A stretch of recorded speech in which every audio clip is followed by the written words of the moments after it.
Hello guys, आज के topic है वायुमंडल।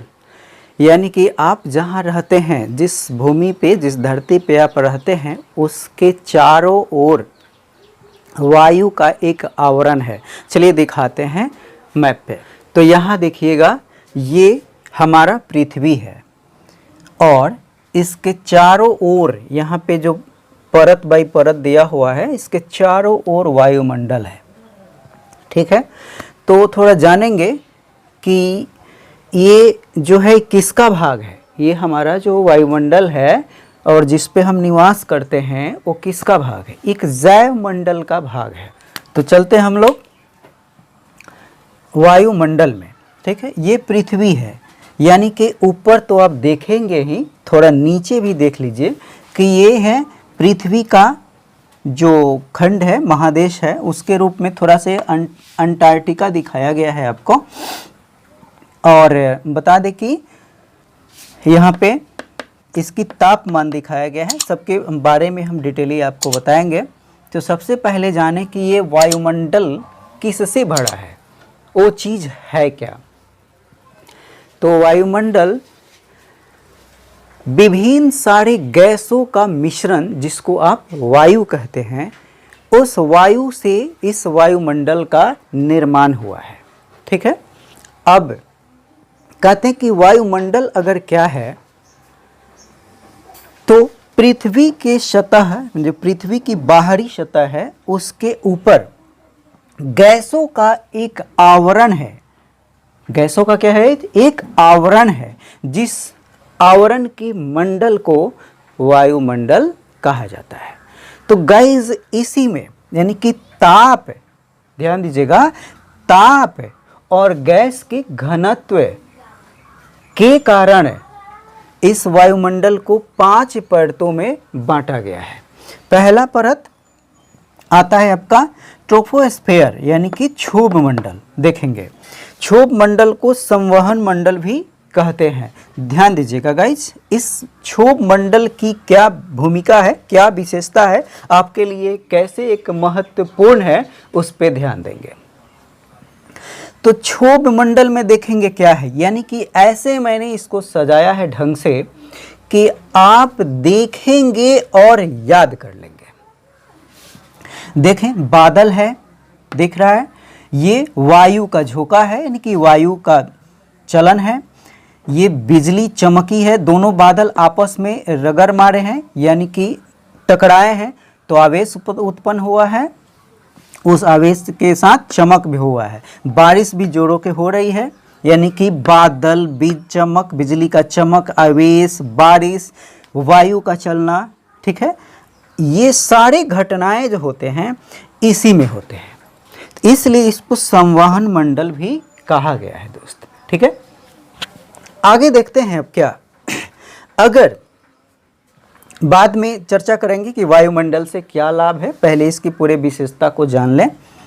तो आगे देखेंगे क्या कि ये पृथ्वी के नीचे जब हम 32 मीटर बढ़ते हैं गहराई में, तो 1 डिग्री सेल्सियस तापमान बढ़ जाता है, यानी 32 मीटर पर 1 डिग्री सेल्सियस तापमान का बढ़ना।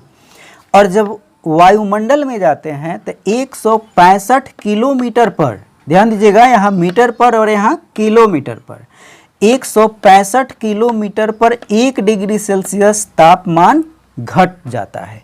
यानी कि जैसे हम ऊपर बढ़ते हैं वैसे तापमान घटते चला जाता है। ठीक है गाइज, अब बात करते हैं जरा इसकी, इसमें और क्या क्या है। तो बता दें कि आपको इसमें जलवाष्प भी है, धूलकण भी है, अन्य सारे मुख्य गैस भी हैं।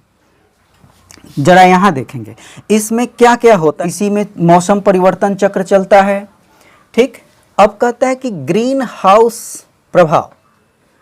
सबसे पहले जानेंगे ग्रीन हाउस प्रभाव क्या है।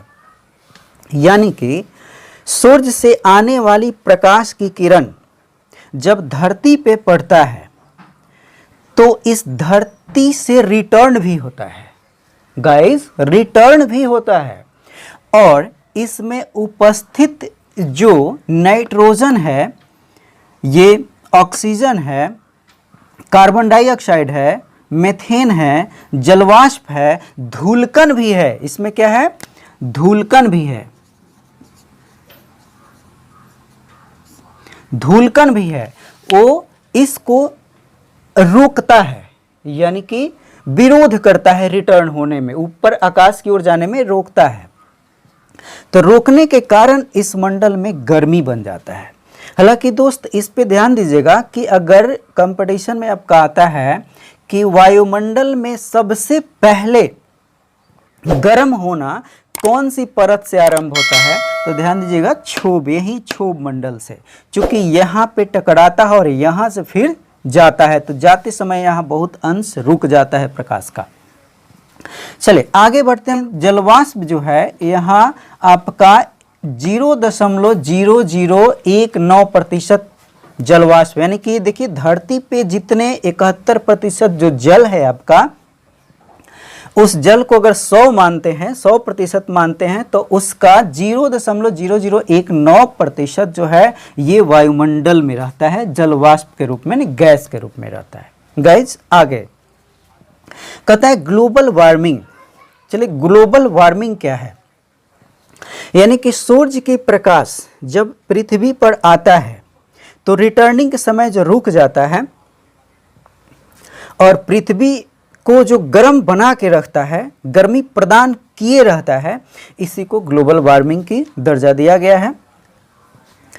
ठीक है, अब थोड़ा आगे की ओर फिर बढ़ेंगे, इसकी मोटाई की ओर, यानी कि इस मंडल की मोटाई की ओर ध्यान देंगे। तो इस मंडल की मोटाई जो है गाइज 18 किलोमीटर है। ध्यान दीजिएगा, अगर ये ध्रुवीय प्रदेश हो, दोनों ध्रुवीय प्रदेशों पे आता है इसकी मोटाई, तो मोटाई घट के 8 किलोमीटर पर हो जाता है, और जब विषुवत रेखीय प्रदेशों पे आता है तो इसको मोटाई बढ़ जाता है, यानी कि 18 किलोमीटर हो जाता है। तो आपके कंपटीशन में पूछ सकता है कि क्षोभ मंडल की औसत मोटाई क्या है, तो गाइज उस समय ध्यान दीजिएगा, या तो 12 दिया रहेगा ऑप्शन में या फिर 13 दिया रहेगा ऑप्शन में, जो ऑप्शन में वही टिक लगाइएगा। ठीक है गाइज, आगे बढ़ते हैं। वायु की घनत्व के बारे में थोड़ा चर्चा करते हैं कि वायु के जो घनत्व है उसमें क्या है इसका योगदान। तो वायु के घनत्व में ध्यान दीजिएगा कि थोड़ा सा घनत्व को लेके आते हैं, तो पहल जो है यही क्षोभ मंडल में घनत्व सबसे अधिक है वायु का, यानी कि जितने भी भारी गैस हैं वो नीचे हैं और जितने भी हल्के गैस हैं वो ऊपर हैं। और भारी हल्का का लेकर के जो है ग्रीष्म काल में इस मंडल की फैलाव हो जाती है, जो देखिए यहाँ पे डॉट डॉट करके दिखाया गया है आपको। ग्रीष्म काल, गर्मी के समय में हवा क्या होते हैं? गर्म होते हैं। गर्म होके यानी गर्म चीज क्या हो जाते हैं? हल्का हो जाते हैं, और हल्का होने के कारण क्या होते हैं? वो फैलने लगते हैं। ठीक है गाइज, तो ध्यान दीजिएगा, एक और बात मैं आपको बताता हूं कि हम इस पृथ्वी के सतह पर यदि खड़ा होकर के, यानी कि बैलून को जो फुलाते हैं, यानी कि बैलून में जो हवा भरते हैं, उस बैलून में कौन सी हवा प्रवेश करता है, यानी कि वो कौन सी गैस, हवा का जो गैस है वो कौन सा गैस प्रवेश करता है, तो उसमें अधिकतम जो पूरे आपके मुंह से निकलता है वो होता है कार्बन डाइऑक्साइड, यानी कि CO2। यानी बैलून में आप CO2 भरते हैं अपने मुंह से। यदि वो उड़ाने वाले बैलून में भरते हैं तो उसमें क्या भरते हैं? हाइड्रोजन को भरते हैं, यानी कि जो सिलेंडर में आता है उड़ाने वाले बैलून में जो भरा जाता है उसको हाइड्रोजन से भरते हैं, क्योंकि हाइड्रोजन सबसे हल्की गैस होती है और वो सट से ऊपर भाग जाती है। ठीक है गाइस, आगे देखते हैं। अब जीवन वायु, जिसको आप बोलते हैं कि जीवन वायु, वो वायु क्या है गाइस, कि यहाँ पे नाइट्रोजन तो 78% है। ठीक है, इसमें ऑक्सीजन भी अपना कुछ शेयर रखा हुआ है, दूसरे नाम पे, दूसरे स्थान पे ऑक्सीजन है। ठीक है, अब कहता है कि वायु में जीवन वायु क्या है, तो मेरे ख्याल से गाइस देखिए कि जीवन वायु में ऑक्सीजन की चर्चा होता है, बल्कि कार्बन डाइऑक्साइड की चर्चा नहीं होता है। और इस धरती पे अगर जीव है तो जीव पादप भी है और जंतु जगत के भी है। तो पादप जगत की जो जीव हैं वो कार्बन डाइऑक्साइड को ग्रहण करते हैं, तो हालांकि ये भी जीवनदायी गैस होना चाहिए। और जबकि ये ऑक्सीजन जो मानव लेता है, इस धरती पे सबसे बहुमूल्य मानव को माना गया है, तो उसी के अनुसार इस ऑक्सीजन को ही जीवनदायी गैस मान लिया गया है। चले गाइज, यार मैंने आपको ये भी बता दिया। अब इसकी मोटाई की भी चर्चा कर चुका हूं। अब अगले भाग में चलते हैं स्ट्रेटोस्फेयर यानी कि समताप मंडल में। चले समताप मंडल की क्या क्या विशेषताएं हैं गाइज, देखेंगे कि समताप मंडल में क्या होता है। ये जो परत दिख रहे हैं आप, ये क्या है, ओजोन है। क्या है, O3 है, ओजोन का सूत्र है, या ओजोन है यानी कि O3 है। और O3 का यानी ओजोन का एक पट्टी बना हुआ है ऊपर की भाग में, ठीक है गाइज। तो इसको बोलते हैं हम लोग रक्षक गैस। क्या बोलते हैं, जीवन रक्षक गैस, यानी कि जीवन रक्षक गैस ओजोन को बोलते हैं। क्योंकि इसके पीछे भी कारण है, बताएंगे कि यह क्या करता है। जो देखिए वहां सूर्य दिखाया गया है आपको, सूर्य से जितने भी हानिकारक गैसें निकलते हैं, पराबैंगनी किरण यानी कि अल्ट्रा वायलेट रेडिएशन जो निकलते हैं, उस पराबैंगनी किरणों को ये क्या करता है, ऑब्जर्व कर लेता है, यानी कि अपने आप में समाहित कर लेता है, यानी कि सोख लेता है। जिससे क्या होता है कि हानिकारक गैसें ये पृथ्वी की परत पर नहीं आ पाता है, और पृथ्वी का जो जीव जंतु हैं वे सुरक्षित रह पाते हैं। अगर आ जाता तो समझिए क्या होता, जो इस पृथ्वी को अभी वर्तमान में संवारा है बर्बाद हो जाता है। तो देखेंगे गाइज, क्या अगर ये ओजोन परत नहीं होती, पराबैंगनी किरणें सीधे डायरेक्ट आती पृथ्वी पर, तो यहां जो है इतना गर्मी होता कि यहां रहना भी मुश्किल हो जाता। और यहाँ के लोगों को जो सुंदरता के पीछे पड़ा रहता है लोग, वो सुंदर ये चमड़े पे क्या बन जाता, त्वचा कैंसर, यानी कि चमड़ा भी बर्बाद हो जाता गर्मी से, सारी सुंदरता पृथ्वी की खत्म।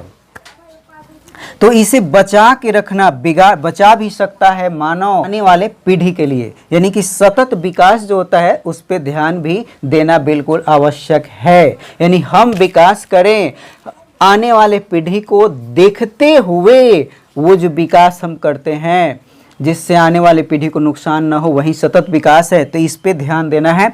और जो यहाँ पे जो छिद्र बना हुआ है, देखिए यहाँ पे अंटार्कटिका को आपको मैंने सामने पेश किया है पृथ्वी पर। यहाँ जो छिद्र बना हुआ है, ये छिद्र है ओजोन की छिद्र नहीं है, बल्कि ये जो बादल की तरह जो है ना वो फटने लगा है, ओजोन गैस फटने लगा है और छिद्र के रूप में बन गया है। और यहाँ से जो डायरेक्ट किरण पड़ता है वो धरती पे आता है, तो वहाँ क्या है, प्रॉब्लम खड़ा कर देता है। यानी कि ये बनता है CFC, क्लोरोफ्लोरोकार्बन के कारण। अब क्लोरोफ्लोरोकार्बन क्या है, कुछ अन्य प्लास्टिक जलाने से भी बनता है। आपके घरों में रेफ्रिजरेटर, फ्रिज का जो गैस होता है, उस गैस के कारण भी क्लोरोफ्लोरोकार्बन बनता है दोस्त। तो उस पे ध्यान देना आवश्यक है। हम उपयोग करें लेकिन एक सीमित उपयोग करें तो बेटर है। तो गाइस यहाँ बताते हैं, यहाँ जो है जैसे हम ऊपर की ओर बढ़ते हैं इस लेयर में, तो ताप में तेजी होने लगती है। ठीक है, ऐसे पहले मैं बता चुका हूँ कि ओजोन परत क्या है, सुरक्षा कवच के रूप में भी है। ठीक है, ओजोन के निचले हिस्से में जब आते हैं तो यहाँ कोई मौसम परिवर्तन नहीं मिलता। यानी कि जो नीचे क्षोभ मंडल में अब जितने भी परिवर्तन देखते हैं वो परिवर्तन नहीं होता। तो यहाँ पे बड़ा शांति इन्वायरमेंट मिलता है, जिसके कारण यहाँ पे प्लेन उड़ा करते हैं। यहाँ पे प्लेन का भी फिगर आपके सामने मैंने रख दिया है, देख के भी समझ सकते हैं। प्लेन उड़ा करते हैं। ये कितने किलोमीटर, तो 10 किलोमीटर का रेंज जो आता है बिल्कुल साफ स्वच्छ आता है, इसी में उड़ता है। कोई दुर्घटना की संभावना इसमें नहीं रहता है गाइज। फिर आगे बढ़ते हैं हम अब तीसरे नंबर यानी कि मध्यमंडल। अब मध्यमंडल में क्या है गाइस, अन्य ग्रहों से जो टूट के आते हैं उल्का पिंड, वो उल्का पिंड जैसे ही इसमें प्रवेश करते हैं वैसे ही इसमें आग लग जाता है। इसमें ताप में कमी होती है। इसमें हम जैसे ऊपर बढ़ते हैं ताप में कमी होने लगता है, और कमी के कारण क्या होता है, इसमें ठंडापन होने लगता है, और वायु जो है इससे ज़्यादा इस परत में होता है। जैसे ही इस परत में आता है आग लग के खत्म हो जाता है। यानी कि इसके सवाल क्या आ सकता है आपको, उल्का पिंड से संबंधित कौन सा परत है, तो जान लेंगे गाइस मध्यमंडल। इसके ऊपर के भाग जो आता है यानी कि थर्मोस्फीयर आयन मंडल। तो ध्यान देंगे ये जो मंडल है ये विशेष रूप से हॉटेस्ट है, बिल्कुल गर्म है। यानी कि इसमें इसकी जो गर्मी है वो 1500 डिग्री सेल्सियस है। इसी में कुछ छोटे छोटे उपग्रह भी रखे जाते हैं जो टेलीविज़न से संबंधित, जो रेडियो से संबंधित, जो प्रसारित होने वाले से संबंधित होते हैं, ये इसी में रहता है सैटेलाइट। ध्यान दीजिएगा गाइज।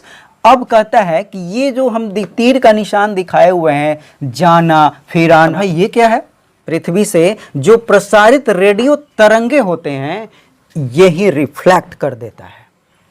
ये जो मंडल है वो सीधे रिफ्लेक्ट कर देता है, माने कि वापस भेज देता है।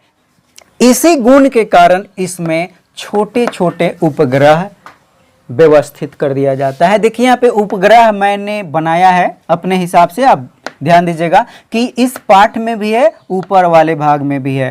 तापमान में अब इस मंडल से जैसे हम लोग ऊपर की ओर बढ़ते हैं इसमें गर्मी बढ़ता जाता है, बिल्कुल बढ़ता जाता है। चलते हैं अब इसके ऊपर वाले मंडल में गाइस, यानी कि बरही मंडल, यानी कि सबसे बाहरी का मंडल, बाहरी का वायु का मंडल। ठीक है गाइस, तो इसको देखते हैं हम लोग, कहते हैं क्या, एक्सोस्फेयर। एक्सोस्फेयर ने बरही मंडल।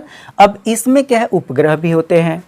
इसमें क्या है आपका हीलियम, हाइड्रोजन, हल्की गैस, बिल्कुल हल्की गैस। मैंने पहले ही बताया था यहाँ पे फुलौना से जो हम लोग फुलौना में यानी कि बैलून में जो भरते हैं, फुलौना समझबे करते हैं, बैलून में जो भरते हैं उसमें क्या होता है, क्या होता है, कार्बन डाइऑक्साइड। लेकिन जो सिलेंडर से भरा जाता है उसमें क्या होता है, हाइड्रोजन। और वही हाइड्रोजन और हीलियम इसमें पाया जाता है। क्यों? क्योंकि सबसे हल्का गैस होता है।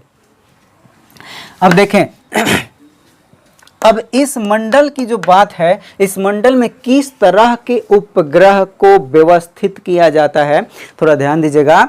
इसमें 3 तरह के सैटेलाइट का प्रयोग किया जाता है। यह मंडल 600 से ऊपर स्टार्ट हो जाता है। अब यहाँ पे इसकी जो परत है 10,000 तक है, और इससे भी ऊपर यानी कि 10,000 से भी ऊपर पार हम रखते हैं अन्य सैटेलाइट को भी, जो हमारे मौसम आपदाओं, दुर्घटनाओं, अटैक वगैरह जो भी होते हैं उसकी जानकारी ये देता है हमें। याद रखिएगा गाइज, मैंने एक पॉइंट भी नहीं छोड़ा है किसी और के लिए।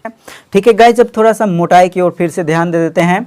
यानी कि पहला क्षोभ मंडल, ध्रुव क्षेत्र में इसकी मोटाई 8 किलोमीटर, जबकि विषुवतीय रेखीय क्षेत्रों में 18 किलोमीटर। ठीक है, औसत ऊंचाई 13 किलोमीटर। आगे देखते हैं 18 के बाद जो 50 किलोमीटर के बीच के जो है वो है समताप मंडल। ठीक है, और 50 के बाद 85 और 50 के बीच क्या होता है, मध्यमंडल होता है।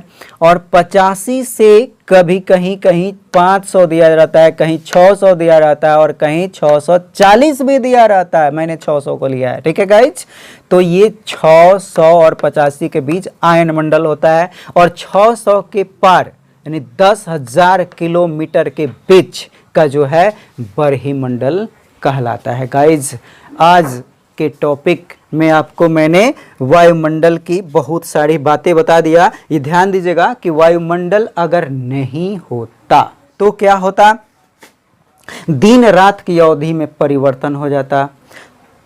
दूसरी बात, कि यहाँ इतना ताप पड़ता कि रहना भी मुश्किल हो जाता, और यहाँ जो ताप आता फिर अगर जाने में रुकावट नहीं होता, ये लोग जो भाई लोग हैं, गैसों भाई लोग हैं, ये अगर रुकावट नहीं करते तो पूरा का पूरा चला जाता। तो इस पृथ्वी का तापमान -18 डिग्री चला जाता।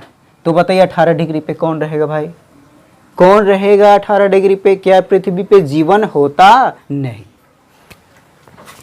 अब देखेंगे कि पूरे के रूप में गैस का जो आवरण है उसको मैं आपको सामने पेश कर रहा हूं। नाइट्रोजन 78.03%, ऑक्सीजन 20.99%, आर्गन 0.94% और carbon dioxide 0.03%, helium, hydrogen, ozone, ये जो लोग हैं तीनों भाई, ये हैं कितने?